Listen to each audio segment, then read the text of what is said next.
Hello friends, welcome to GK craze. Friends, अगर आप इस साल का रेलवे का ग्रुप डी एग्ज़ाम देने वाले हैं तो ये वीडियो आपके लिए सबसे महत्वपूर्ण होने वाला है, क्योंकि दोस्तों आज का वीडियो में हम राजनीति विज्ञान का सबसे महत्वपूर्ण टॉपिक, जिस टॉपिक से दोस्तों रेलवे एग्जाम के सारे शिफ्ट में 1 या 2 सवाल पूछे जाते हैं, वो टॉपिक है राजनीति विज्ञान का अनुच्छेद से संबंधित। आप देखे होंगे अनुच्छेद यानी आर्टिकल से सभी एग्जाम के सभी शिफ्ट में दोस्तों सवाल पूछे जाते हैं। तो वीडियो के दोस्तों अंत तक जरूर देखिएगा, क्योंकि इसी से ही आपके शिफ्ट में भी सवाल हूबहू पूछा जा सकता है। मैंने ज़्यादातर सवाल जो लिया है दोस्तों वो कठिन सवाल जो रेलवे के एग्जाम में पूछे गए हैं अनुच्छेद से संबंधित।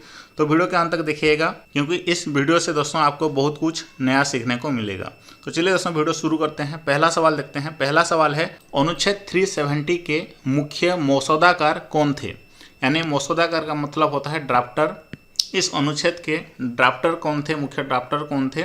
तो इसका सही आंसर क्या होगा, मेरे साथ साथ आप भी कमेंट बॉक्स में बताते चलिए। दोस्तों सही आंसर हो जाएगा option C, N Gopal Swami Iyengar article 370 के ड्राफ्टर थे, यानी मसौदाकार थे। ऑप्शन सी इसका सही आंसर होगा। और दोस्तों ये सवाल 2018 ग्रुप डी में भी पूछा गया था, एनटीपीसी में भी पूछा गया था। काफ़ी महत्वपूर्ण सवाल है। और ये भी याद रखिए, अनुच्छेद 370 को पूरी तरह से कब हटाया गया? 5 अगस्त 2019 को इसको पूरी तरह से हटाया गया।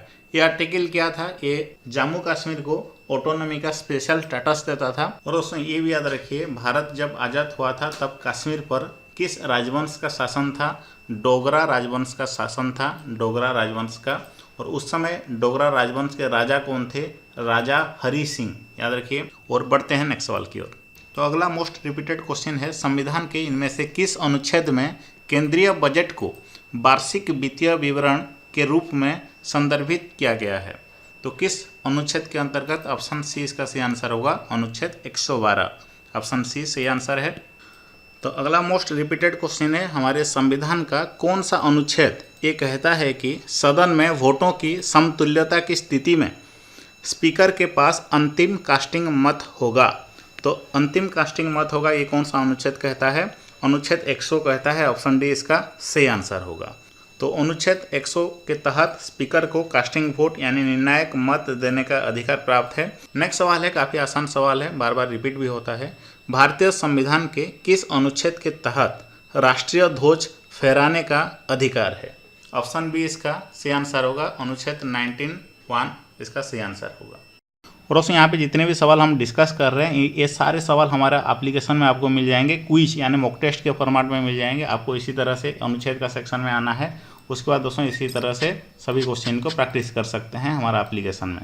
सभी क्वेश्चन को प्रैक्टिस करने के बाद इसका PDF भी इसी तरह से मिल जाएगा, जिससे कि आप रिवाइज कर सकते हैं। राजनीति विज्ञान के जितने भी महत्वपूर्ण टॉपिक हैं, जैसे कि मौलिक अधिकार हो गया, संवैधानिक विकास, संसद, उपराष्ट्रपति, राष्ट्रपति, सभी टॉपिक का क्वेश्चन आंसर इसी तरह से आपको मिल जाएगा। सब मिलाकर के 400 से भी ज़्यादा सवाल हैं सिर्फ और सिर्फ राजनीति विज्ञान के। और एनटीपीसी 2021 में जितने सवाल पूछे गए थे, लगभग 100 सवाल पूछे गए थे राजनीति विज्ञान से। सभी को मैंने यहाँ पे डाल दिया है, देख सकते हैं। सभी को आप कंप्लीटली फ्री इसी तरह प्रैक्टिस कर सकते हैं। इससे अच्छा एप्लीकेशन आपको कहीं नहीं मिलेगा रेलवे ग्रुप डी एग्जाम का जीके प्रिपरेशन के लिए। इस वीडियो का डिस्क्रिप्शन बॉक्स में लिंक है, वहाँ से डाउनलोड कर लीजिएगा। साथ साथ दोस्तों यहाँ पे करंट अफेयर के टॉपिक वाइज नोट्स, क्विज मिल जाएंगे। सामान्य विज्ञान का भी हर टॉपिक यहाँ पे मौजूद है। रेलवे एग्जाम से संबंधित सभी PDF भी आपको यहाँ से मिल जाएंगे। एक बार जरूर इसको डाउनलोड कर लीजिएगा और इसका फ़ायदा जरूर उठाइएगा। तो आगे बढ़ते हैं। तो अगला सवाल दोस्तों पूछा गया था, अक्टूबर 2020 तक प्राप्त जानकारी के अनुसार भारत के संविधान में कितने भाग हैं? तो इसका सही आंसर क्या होगा? 25 भाग हैं। ऑप्शन ए इसका सही आंसर हो जाएगा। लेकिन भारतीय संविधान के मूल रूप से 22 भाग थे और उसके बाद बहुत सारे उसमें संशोधन किया गया है और अभी वर्तमान में 25 भाग हैं भारतीय संविधान के। नेक्स्ट सवाल है, भारतीय संविधान का अनुच्छेद 280 ये निम्न में से किससे संबंधित है? सही आंसर क्या होगा? ऑप्शन बी यानी वित्त आयोग से संबंधित है। ऑप्शन बी इसका सही आंसर हो जाएगा। नेक्स्ट सवाल है, भारतीय संविधान के अनुच्छेद 21A में निम्नलिखित में से किस अधिनियम का उल्लेख किया गया है? तो अनुच्छेद 21A में किस अधिनियम का उल्लेख किया गया है? ऑप्शन ए शिक्षा का अधिकार का उल्लेख किया गया है। ऑप्शन ए इसका सही आंसर होगा। बढ़ते हैं नेक्स्ट सवाल की ओर। नेक्स्ट क्वेश्चन है, भारतीय संविधान का अनुच्छेद 21 इनमें से किस विकल्प से संबंधित है? अनुच्छेद 21A जो है वो शिक्षा का अधिकार से संबंधित है, लेकिन अनुच्छेद 21 किससे संबंधित है?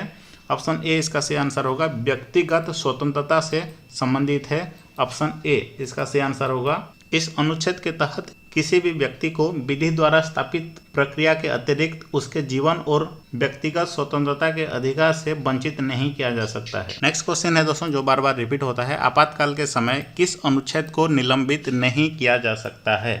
तो किस अनुच्छेद को निलंबित नहीं किया जा सकता है? सही आंसर हो जाएगा ऑप्शन ए, अनुच्छेद 20 एंड अनुच्छेद 21 को निलंबित नहीं किया जा सकता है। ऑप्शन ए इसका सही आंसर होगा।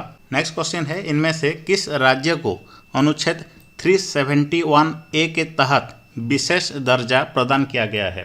तो इसका सही आंसर क्या होगा? सही आंसर हो जाएगा ऑप्शन बी, नागालैंड राज्य को इस अनुच्छेद के तहत विशेष दर्जा प्राप्त हुआ है। और कुछ डिटेल्स भी जान लेते हैं दोस्तों। अनुच्छेद 371 के तहत महाराष्ट्र तथा गुजरात राज्यों के लिए विशेष प्रावधान है, और अनुच्छेद 371 ए के तहत नागालैंड राज्य के लिए विशेष प्रावधान है। अनुच्छेद 371 बी के तहत असम राज्य के लिए विशेष प्रावधान है।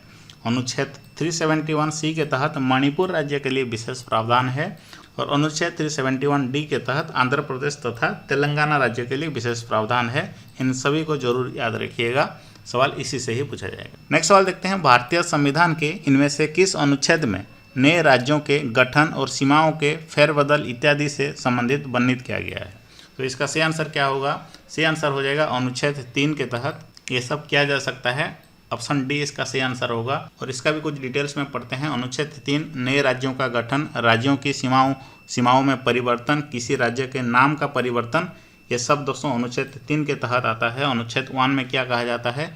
इसमें संघ का नाम और किस राज्य का कितना क्षेत्र है वो वर्णित किया गया है। अनुच्छेद 2 के तहत संसद विधि द्वारा संघ में नए राज्यों का प्रवेश या स्थापना, और अनुच्छेद 10 के तहत नागरिकता के अधिकारों का बना रहना।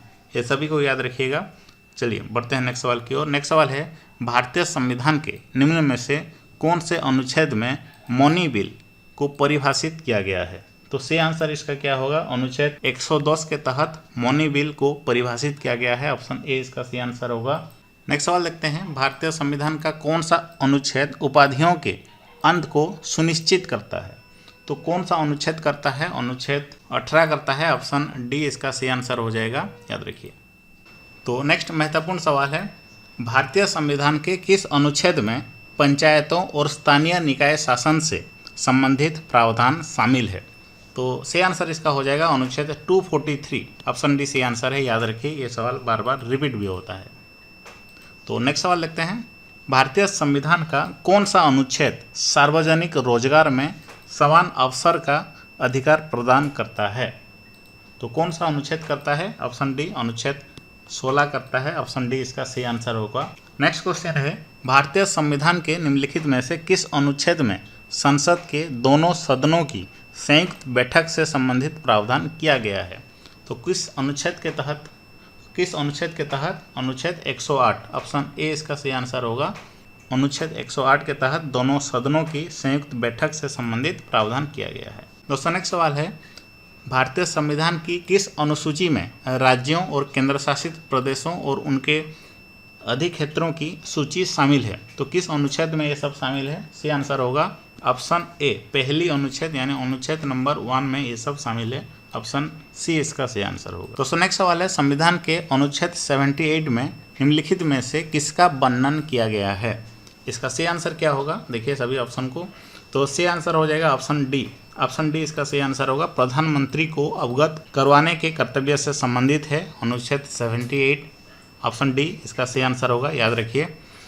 ये सवाल कई बार रिपीट हुआ था आरआरबी जेईई और ग्रुप डी एग्जाम में। तो नेक्स्ट सवाल देखते हैं। नेक्स्ट सवाल है, निम्नलिखित में से कौन सा अनुच्छेद उपराष्ट्रपति के चुनाव से संबंधित है?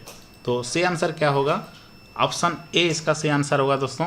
अनुच्छेद 66 जो है ये उपराष्ट्रपति का चुनाव से संबंधित है। क्या मुझे आप बता सकते हैं राष्ट्रपति का चुनाव से कौन सा अनुच्छेद संबंधित है? कमेंट बॉक्स में इसका आंसर जरूर बताना। और दोस्तों अब आपको क्या करना है, हमारा एप्लीकेशन को डाउनलोड कर लीजिए। उसके बाद हिंदी अगर सेक्शन में चाहते हैं तो आप, अगर ये सभी क्वेश्चन को हिंदी में चाहते हैं तो हिंदी सेक्शन में जाइएगा, इंग्लिश में चाहते हैं तो इंग्लिश में जाइएगा। तो हिंदी में जाने के बाद राजनीति विज्ञान का टॉपिक में ये सारे टॉपिक आपको मिल जाएंगे। जिस टॉपिक से भी क्वेश्चन आंसर आपको रिवाइज करना है वहाँ पे क्लिक कीजिएगा और उसके बाद यहाँ पे देख सकते हैं सभी क्वेश्चन A to Z यहाँ पे आपको मिल जाएंगे, कम्प्लीटली फ्री है राजनीति विज्ञान के। और पूरा अगर चाहते हैं यहाँ पे टोटल 15,000 क्विज हैं, 15,000 में से 7,000 क्वेश्चन फ्री हैं और 8,000 क्वेश्चन को लॉक किया गया है। सभी को अगर अनलॉक करना चाहते हैं तो आप हमारा प्रीमियम पैकेज यहाँ पे ले करके आप हमारा एक प्रीमियम मेंबर बन सकते। प्रीमियम मेंबर बनने के बाद दोस्तों आपको सब कुछ फ्री हो जाएगा, कम्प्लीटली फ्री। आपको सारे कंटेंट फ्री हो जाएंगे, अनलॉक हो जाएंगे, सारे PDF भी अनलॉक हो जाएंगे।